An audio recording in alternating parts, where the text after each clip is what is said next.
recueillement dans le silence pour nos frères, sœurs et surtout nos soldats qui se battent à l'Est.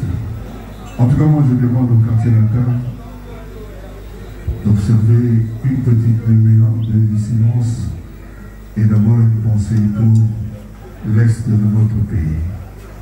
Si vous vous levez, je serai ravi. Merci beaucoup.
You